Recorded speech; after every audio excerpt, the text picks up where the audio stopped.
بنورنا الدنيا وننشر في الفضاء أملا ونعلي عزم همتنا فمن طلب العلا وصل. الحمد لله وكفى وسلام على عباده الذين اصطفى. أما بعد، فأعوذ بالله من الشيطان الرجيم. بسم الله الرحمن الرحيم. لن ينال الله لحومها ولا دماؤها ولكن يناله التقوى منكم. صدق اللہ العظیم۔ براہیمی نظر پیدا بڑی مشکل سے ہوتی ہے، براہیمی نظر پیدا بڑی مشکل سے ہوتی ہے، ہوس چھپ چھپ کے سینے میں بنا لیتی ہے تصویریں۔ موقر صدر جلسہ، معزز اساتذہ کرام اور عزیز ساتھیوں، آج کی اس محفل میں مجھے جس تاریخ ساز اور عبرتناک موضوع پر لب کشائی کرنی ہے وہ تاریخ انسانی کا وہ حیرتناک اور انوکھا واقعہ ہے کہ اگر قرآن کے مقدس صفحات پر درج نہ ہوتا تو اس کی صداقت و حقانیت پر یقین کرنا مشکل ہو جاتا۔ وہ واقعہ حضرت سیدنا ابراہیم علیہ السلام کے اپنے بیٹے کی قربانی کا بے مثال اور لازوال واقعہ ہے۔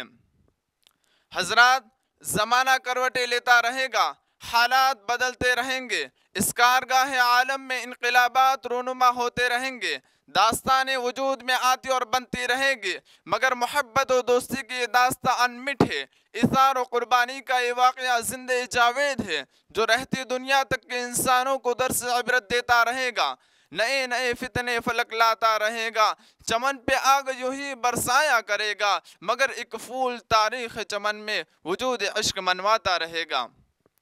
حضرات، کہنے اور سننے میں یہ بات بڑی آسان معلوم ہوتی ہے کہ ایک باپ نے رضا الہی کے لیے اپنے بیٹے کے حلقوں پر چھری پھیر دی، مگر اس کارنامے کو انجام دینا انتہائی مشکل ہے۔ شفقت پدری ضرب المثل ہے کہ ایک باپ کو اپنے بیٹے سے جو الفت و محبت ہوتی ہے اس کا تخیل اور تصور وہی لوگ کر سکتے ہیں جو صاحب اولاد ہے، اور خصوصاً جب بیٹا ہونہار ہو، اطاعت شعار ہو، خدمت گزار ہو، اور سب سے بڑی بات کہ اکلوتا ہو، اس کے علاوہ کوئی اولاد نہ ہو، تو غور کرے ایسے باپ کو اپنے اس بیٹے سے کتنی زیادہ الفت و محبت ہو سکتی ہے۔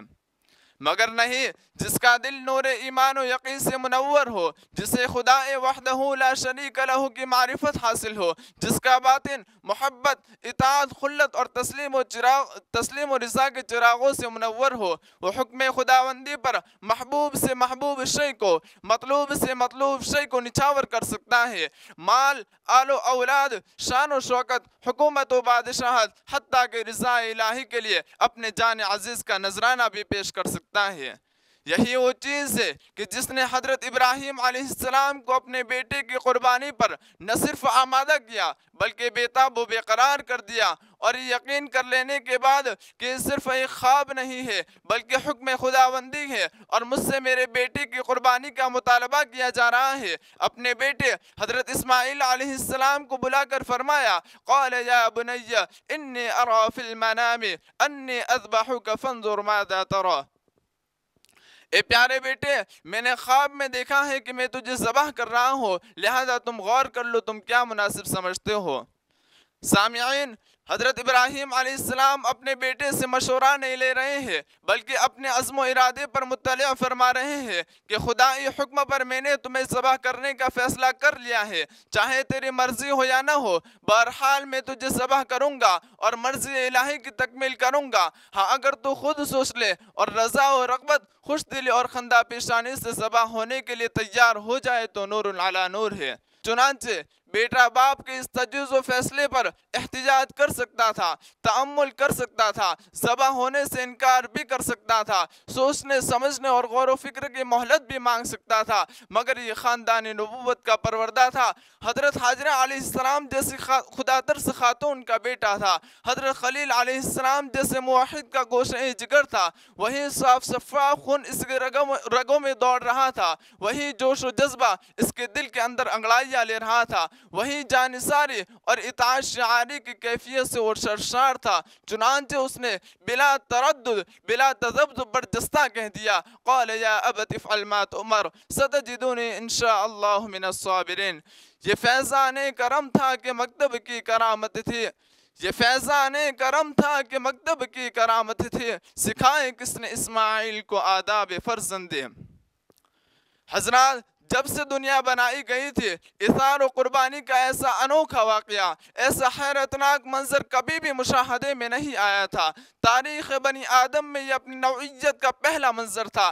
عالم کون و مکان پر سکتہ طاری ہو گیا، زمین حیران تھی، آسمان ششدر تھا، کائنات کا ذرہ ذرہ تصویر حیرت بنا ہوا تھا۔ حفیظ جالندری نے کیا خوب منظر کشی کی ہے، اور اسی پر میں اپنی تقریر کو ختم کرتا ہوں۔ زمین سہمی پڑی تھی، آسمان ساکن تھا بیچارہ، زمین سہمی پڑی تھی، آسمان ساکن تھا بیچارہ، نہ اس سے پیشتر دیکھا تھا یہ حیرت کا نظارہ۔ پدر تھا مطمئن، بیٹے کے چہرے پر بحالی تھی، چھری حلقوں میں اسماعیل پر چلنے ہی والی تھی۔ مشیت کا مگر دریائے رحمت جوش میں آیا، کہ اسماعیل کا ایک رونگٹا کٹنے نہیں پایا۔ وآخر دعوانا ان الحمد للہ رب العالمین۔